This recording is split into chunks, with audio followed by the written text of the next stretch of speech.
మాజీ ఎమ్మెల్సీ షరీఫ్ గారు తెలుగుదేశం పార్టీ కేంద్ర కార్యాలయం నుంచి మాట్లాడుతూ వైఎస్ఆర్ కాంగ్రెస్ పార్టీ కుల ఘర్షణలకు మత విద్వేషాలకు అలాగే కడపలో మత సామరస్యాన్ని చెడిపే కుట్ర చేస్తుందని చెప్పేసి మరి జగన్మోహన్ రెడ్డి గారు అధికారం కోల్పోయినా కూడా ఆయన వైఖరి మారలేదని చెప్పి చెప్తున్నారు. నేను ఆయన ఒక్కటే చెప్తున్నాను, కడప పట్టణము కుల మతాలకు అతీతంగా ఎంతో ప్రేమగా అభిమానంగా మేమందరం ఉంటాము. కుల మతాలకు ప్రతిగా కడప. అలాంటి కడపలో మొన్న జరిగినటువంటి ఒక సంఘటన దురదృష్టకరం. ఈ అల్మాస్పేట సర్కిల్ యొక్క పేరును టిప్పు సుల్తాన్ సర్కిల్గా మార్చాలనేటువంటి ప్రతిపాదన ఇప్పుడు వచ్చింది కాదు. అది అప్పట్లో యునైటెడ్ రాష్ట్రంలో ఉన్నప్పుడు కాంగ్రెస్ పార్టీ అధికారంలో ఉన్నప్పుడే ఇది మొదలైంది. కొందరు వ్యక్తులు మొదలెట్టారు. దాని తర్వాత 2014లో తెలుగుదేశం పార్టీ నాయకుడు చంద్రబాబు గారు ఇదే అల్మాస్పేట సర్కిల్లో ఎన్నికల ప్రచారంలో భాగంగా జమ్మూ కాశ్మీర్ మాజీ ముఖ్యమంత్రి ఫరూక్ అబ్దుల్లా గారితో స్థానిక నాయకులతో కలిసి ప్రచారం చేస్తున్నటువంటి సందర్భంలో అదే సర్కిల్లో మేము అధికారంలోకి వస్తే ఈ సర్కిల్ను అల్మాస్పేట సర్కిల్ను టిప్పు సుల్తాన్ సర్కిల్గా మారుస్తామని చెప్పేసి చెప్పిన మాట వాస్తవమా? అలా వాళ్లకు ఒక బలాన్ని ఇచ్చాడు ఆయన. ఎవరైతే టిప్పు సుల్తాన్ సర్కిల్ కోరుకుంటున్నారో అటువంటి వ్యక్తులకు ఆయన ఒక బలాన్ని ఇచ్చాడు. మరి ఈరోజేమో వైఎస్ఆర్ కాంగ్రెస్ పార్టీ మత ఘర్షణలకు విధ్వంసాలకు పాల్పడుతుందని చెప్పేసి చెప్తున్న మాట వాస్తవము. ఎందుకంటే ఆ రోజు ఆ సర్కిల్లో అన్ని పార్టీలకు చెందిన వాళ్ళు ఉన్నారు. ఆ సంఘటన జరిగేటప్పుడు తెలుగుదేశం పార్టీ నగర అధ్యక్షుడిని పోలీసు వాళ్ళు కొట్టడం కూడా జరిగింది. అలాగే market yard committee vice chairman కూడా అక్కడ ఉన్నాడు. వీళ్ళందరూ తెలుగుదేశం నాయకులు కారా. కేవలం వైఎస్ఆర్ కాంగ్రెస్ పార్టీని టార్గెట్ చేస్తూ వైఎస్ఆర్ కాంగ్రెస్ పార్టీని బురద చల్లేటువంటి కార్యక్రమాన్ని చేస్తున్నారు.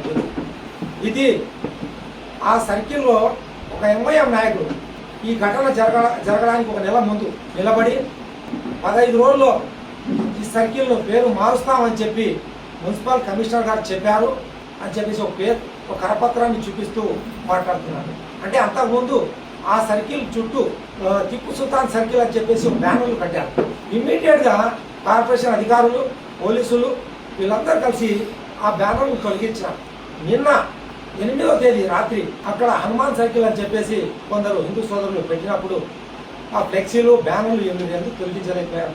గతంలో కేఎంసీ అంటే Kadapa municipal corporation general body మీటింగ్లో టేబుల్ ఎజెండా కింద కొందరు కార్పొరేటర్లు ఈ అల్మాస్పేట సర్కిల్ను టిప్పు సుల్తాన్ సర్కిల్గా నామకరణం చేయాలని చెప్పేసి ప్రపోజల్ పెట్టారు. ఆ ప్రపోజల్ ఆమోదం అయిందో లేదో ప్రజలకు ఎవరికి తెలియదు.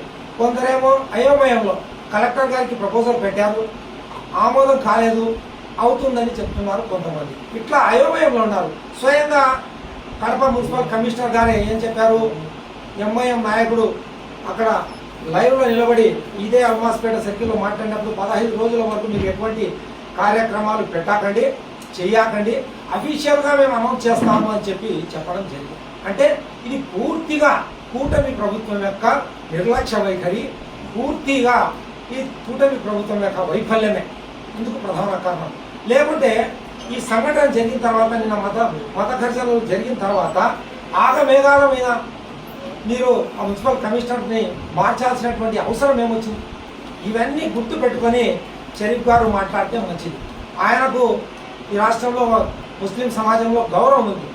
ఆ గౌరవాన్ని ఆయన కోల్పోవద్దని చెప్పేసి నేను ఈ మీడియా ముఖంగా ఆయన్ను ఇతూ పలుకుతున్నాను. ఎప్పుడైనా కానీ షరీఫ్ గారికి ఈ మీడియా ముఖంగా సవాల్ విసురుతున్నాను నేను. కడపకు రండి, మీరు కడపలో కూర్చుంటాము, అన్ని మతాల వారిని ఏకం చేస్తాము, అన్ని మతాల సమక్షంలో కడపలో మత సామరస్యంగా ఎలా ఉంటారని చెప్పేసి నేను మీకు చూపిస్తాను. కేవలం రాజకీయ కోణంలో ఆలోచించకుండా మానవిక కోణంలో మీరు ఆలోచించి మాట్లాడితే మంచిది.